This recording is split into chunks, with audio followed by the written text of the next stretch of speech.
Welcome to Life Made Simple today, everybody. What we're going to try to figure out is our dishwasher's not working. This dishwasher here, as you can see, normally we press something like normal wash or quick rinse and give it a high temperature, dry, and then click start, and that's about it. So I woke up to this just looking like this, opened it up, figured the dishes are clean, time to put them away. Now I can tell they've gone through the wash cycle because they are pretty clean, but you can see there's some residue in there, the detergent that did dissolve. And I figure, okay, it hasn't gone through everything it needs to go through. So before I start taking everything out, I kind of look down a little bit here, and I can see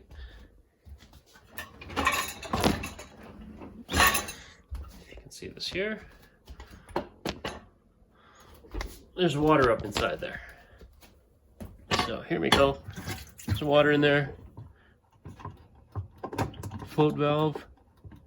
I can hear it clicking, so at least it worked, so it didn't flood out the place. But clearly it's not draining properly.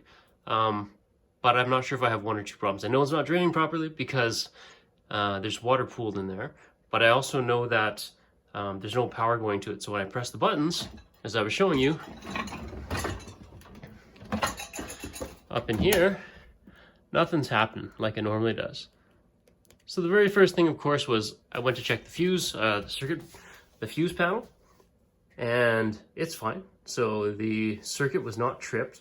I did reset the breaker and tried it again, but still nothing. No juice, no power, nothing going through it. So we're gonna start some troubleshooting and see if we can figure this out ourselves today. There's another simple thing to check, as I've heard, is the return valve. So of course we want to see if there's anything clogged in that return valve, or hose, whatever you want to call it. Now you can see this place is a mess. So this isn't a polished video. This is a simple do-it-yourself, try to figure it out on my own video. I don't have a polished kitchen. I don't have a show kitchen. So you get to see the stuff that actually happens to us in real life, which is, you know, there's a mess. There's stuff under our sink. Anyway, so this here is a return hose. So it starts over there, comes out the bottom, the dishwasher comes up, and then in through here. Now I'm just kind of checking quickly. I know that there's no water sitting in here, like it's not clogged in a sense that the water's pooled up within this return hose. So I did want to take a look at that. And I've also heard I can disconnect this, detach it I should say, blow air into it, and then see if it bubbles on the dishwasher side to see if it's still clear. I might do that, but I think what I'm going to do is, first of all, I'm going to drain all that water out, and then I'm going to take the bottom part of the dishwasher components out so I can give it a cleaning either way I wanted to do that. So as I do that, I can see if there's a bunch of stuff stuck there. I can see if it'll be preventing the propeller from spinning and pushing the water back through. And either way, I get a good cleaning out of it. So that's step one for me anyway. Clear out the dishes, get the water out of there, give it a cleaning, and then I'll deal with the why is it not getting power issue just after that. I'm going to remove the bottom dishwasher panel, which gives me access to underneath the where the hoses are and the electrical wires.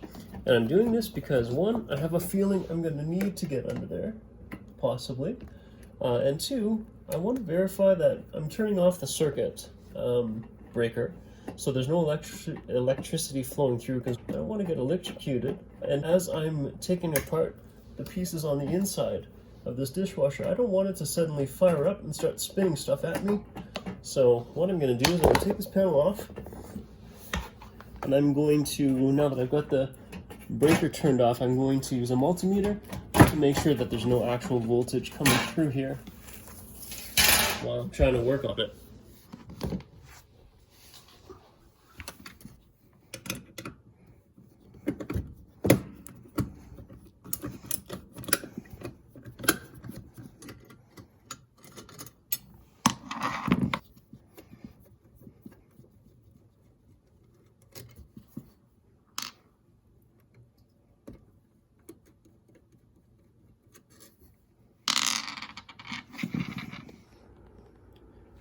Alright, it's a bit cramped in here, but I'm going to do my best. Basically, what I'm trying to show you is, over here on the multimeter, it's set to voltage up to 200 volts. So it'll give me a reading if it is running through 120 volts.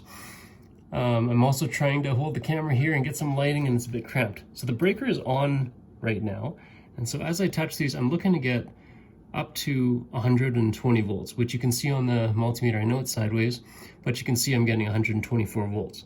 So right now I know this one shouldn't be live, but this one will be. So you can see I'm getting 120 volts. So I know there's power getting into the dishwasher. So power is coming through. So now what I'm going to do is I'm going to turn off that fuse or that breaker because I don't want to get electrocuted. And then I'll redo this test to make sure I'm getting 0 volts. And then I know there's no electricity going through the dishwasher while I'm working on it. Now I'm just going to mention here, it kind of goes without saying, but the stuff that I'm doing here, I'm not training you on how to do this type of stuff. I'm just a guy at home who's trying to maintain the stuff that he owns and keep stuff working as best as he can, try to fix it when he's broken. If you're not comfortable with 120 volts of electricity, you're not comfortable with the mechanics of a dishwasher, any other appliance, I don't encourage you to do this yourself. I encourage you to hire a professional, a trained professional, and let them do it properly for you and do not injure yourself. So I'm just recording what it is that I'm doing, and I'm definitely not telling you to do the same. If this has no interest to you, don't do it. I've turned the circuit breaker off now, and you can see that there's no 120 volts coming through, which is perfect. So I don't want electricity coming through while I'm working on this. Now that the electricity is disconnected from the dishwasher, and I've confirmed that, now I'm gonna start getting that water out of there. As you can see, I already removed the bottom rack of dishes. That was easy, just pull the whole thing out, it comes out. To remove the top one, I removed the dishes, and there's a clip here on either side. So I figure if I just snap these off, I'm guessing that's how this is locked in. And that makes it easy to remove the top tray, or the top rack.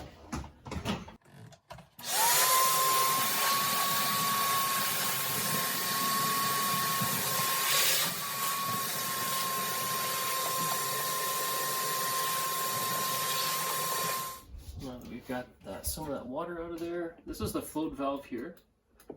I can hear it clicking. So when the water level rises, it triggers this, so it lets the dishwasher know the water level. So I want to remove all these pieces out. So this part here first.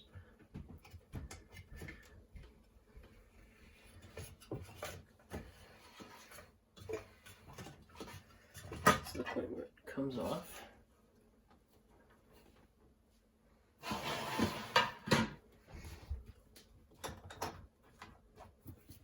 Three torque screws.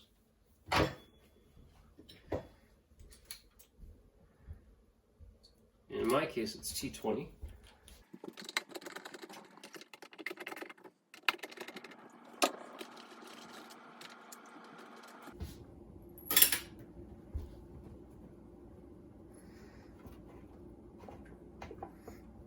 It looks like there's little latches here, so somehow it's got to come out. There's a clip here.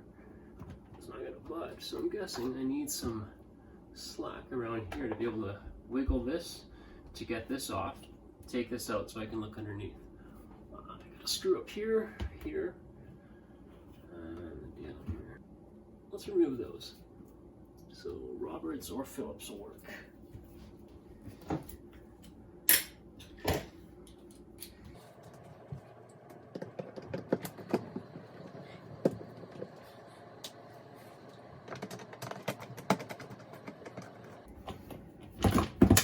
Whoa! It's okay. Saved it. Got lucky.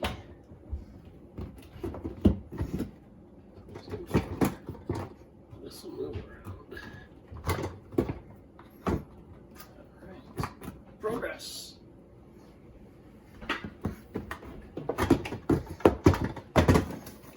Sit here for a sec. That allows me to swing this over clockwise, pop it off.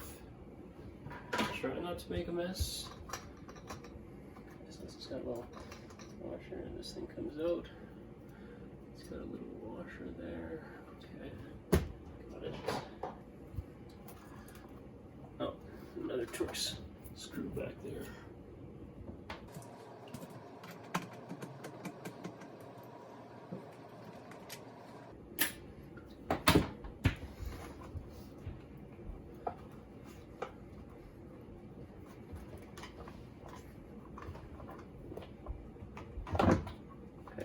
comes out pretty much in one piece. Pretty gross down there. Do some more vacuuming. That's pretty nasty. Probably give that a cleaning. Gross. Okay, let's give it another vacuum. Get that water out of there. We'll get to some cleaning.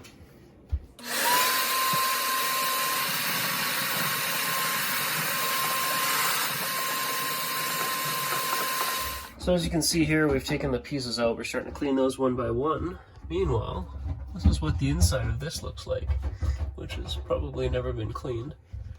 And I wonder if it was trying to drain, but then the propeller maybe got stuck. So what I'm going to do, I'm going to try to clean some of this out. Well, there's plastic. It might be glass. You always got to be careful. There's definitely food stuff in here. That is either plastic or glass. Alright, so this is going to be a bit of cleaning. The point is, I'm going to clean all this up, clean this up, clean everything down here, which is probably the source of the problem why it's not draining. But I'm going to need 2 hands for that. So after I get this all cleaned up, I'll show you the after, and we'll go from there. We're halfway through the cleaning. This is a bunch of plastic. This is mostly plastic that's right here. I don't know what it's from. Broken stuff, who knows. Maybe this thing's broken. And there's more cleaning going on. Alright, cleaning is complete. That's probably as good as it's gonna get. It certainly is a lot better than it was before. And all the parts to put back together have been cleaned as well. So, what have we accomplished? We took it apart, we cleaned it, we drained the water, and now we're gonna put it back together, turn the breaker back on, and see if it will at least give us some juice. And we'll go from there. Now, let's start figuring out how to put this back together. Hopefully we were paying attention to the first parts. Here are all the cleaned up parts. Okay, this guy. Oh, there was a 4th screw. And the mesh was upwards. So let's see how that would go in there. Let's begin with that. Make sure that, I just want to make sure that hole lines up. This way. Now we have, it goes in there. Start it off with that one.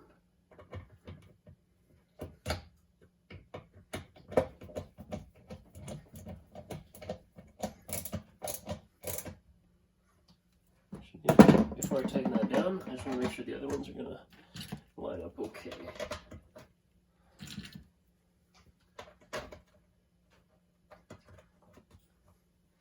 Well, this piece only should go in one way.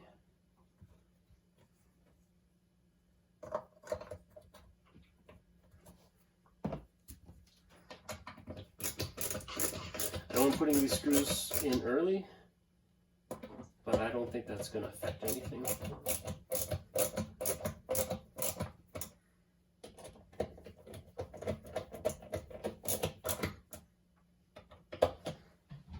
Okay, screws are in, the bottom plate is in, this just goes on top. And then what do we have after that? Probably have this piece. It kind of slides in this way. So let's take this, because we know this is going to end up getting attached in here.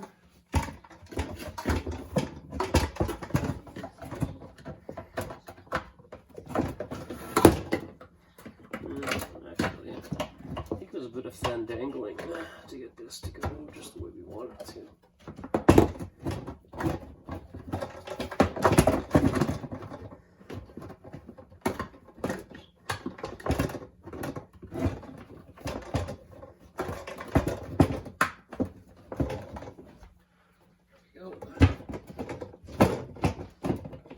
Let's grab our little screws.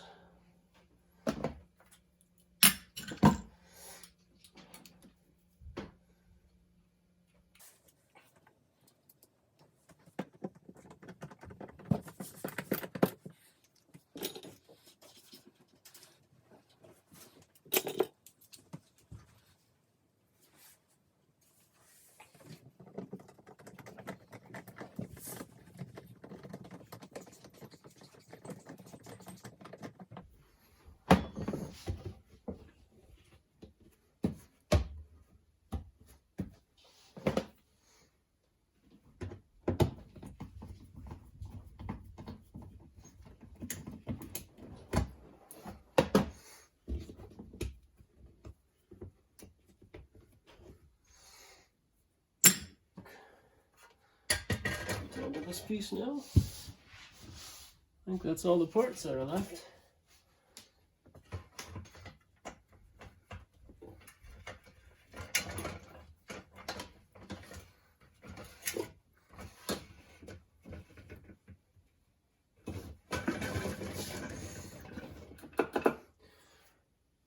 As far as I can tell, this is put back together. So before we put the dishes in and the racks, I think we're gonna power it up and see if we get any lights. Moment of truth, everybody. Plug the dishwasher back in. And nope, still no juice. Okay, so we gave it a cleaning. We know that we gave it power, or we confirmed that there's power being delivered, but we're still not getting anything out of this yet. So what do we do next? I know that I left this unplugged, or I disconnected the electrical for at least 30 seconds. So that's the first way, I guess, to do a hard reset on these Kenmore dishwashers. The second way is to press the heated, dry, and normal wash buttons back and forth, I guess 4 times, and then close it up, and it's supposed to start a short cycle run, which is called the heated, dry reset. So let's try that now. Heated, dry, normal wash, 2, 3, 4. Close it up. Still dead, no power. Well, still not getting any power. I tried a combination of button presses that I found on Kenmore's website. None of them seem to reset it. I found something else that says there's a thermal fuse for this front panel in case the dishwasher overheats. It might have been trying to drain the water and it overheated because it got stuck. So I'm gonna take this apart to check the thermal fuse. So I've disconnected the electrical to the dishwasher once again. And bringing this down here, I see here 1, 2, 3, 4, 5, 6 screws that are Torx. I'm gonna remove those and let's take a look and see if we can find that thermal fuse. By the way, these Torx screws are not the same as the other ones. These are actually T15, and the other ones that we took out were T20.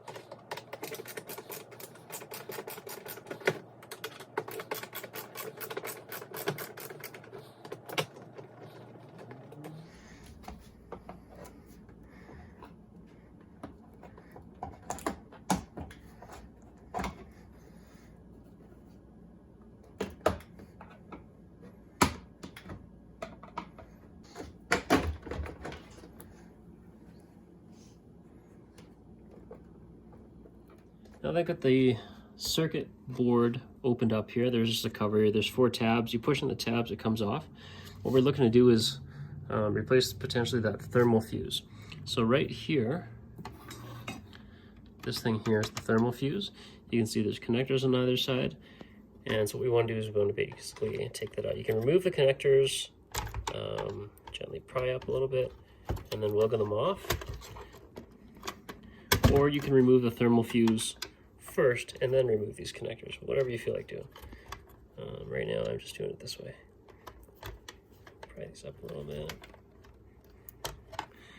Let's see if I can just get this off. Sometimes they're not that easy to get off.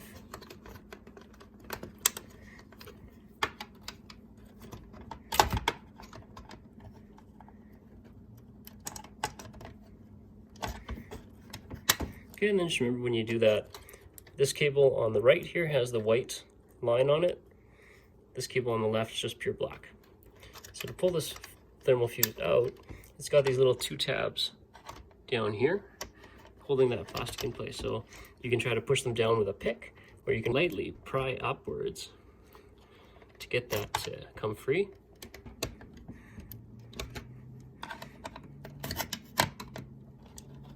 There. So there you go, thermal fuse.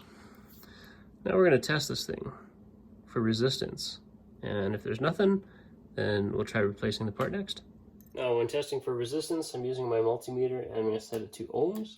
And basically, I know this works because if I touch the 2 together, it starts a reading and there's going to be fluctuations. So if I take this, put it to one side, put it to the other side, I should get some sort of reading here. And I don't have anything.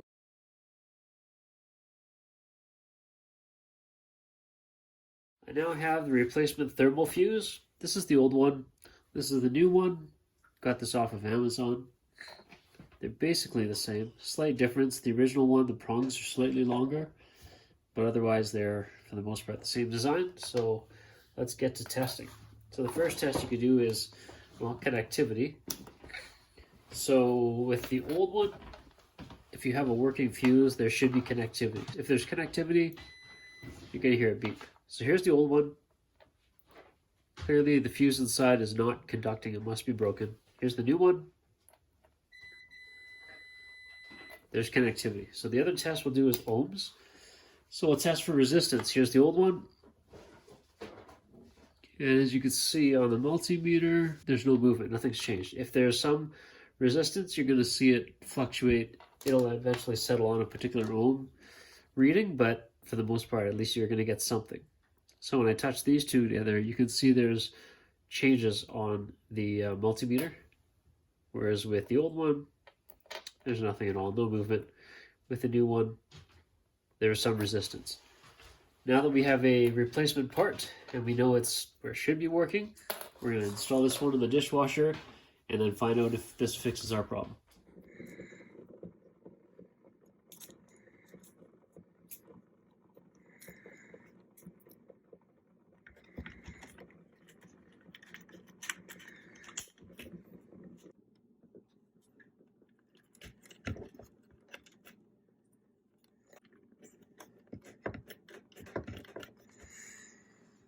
Alright, well, that piece is installed now. So you can put the cover on and just put it in place, turn on the power and see if it fires up. Alright, power's on. Everything's working again. Now, I might have lost a few little switches here, but I know that's used to say normal wash, and I've got it somewhere. I'm going to glue it back on. And heated dry, high temp, all that kind of fun stuff. Right on, thermal fuse. Replace that, and I think we're good to go. We're going to give it a run cycle and make sure it works. But I think we're in business. Okay, we're running it through a light wash cycle, and it seems to be operating normally right now. This is great news. For about a $20 part on Amazon and a bit of troubleshooting time, looks like we don't have to go through the trouble of me taking this out, taking it to the dump, and getting another dishwasher installed again. Hope this was helpful. The moral of the story is maintain your dishwasher. Clean the stuff, clean it out once in a while. Keep it running in good condition. Don't let it get all clogged up like we did. But if you do, and the thermal fuse works, then it's a pretty easy replacement and it's pretty easy to figure out actually. I hope this video was helpful. If it was, let me know by hitting that like button. Don't forget to subscribe to be notified of all of our latest DIY and tool review videos.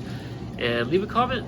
If you've experienced something similar, you have a troubleshooting tip, please feel free to share and or ask a question. Appreciate your time watching this video, and I hope it was helpful. Take care, everybody.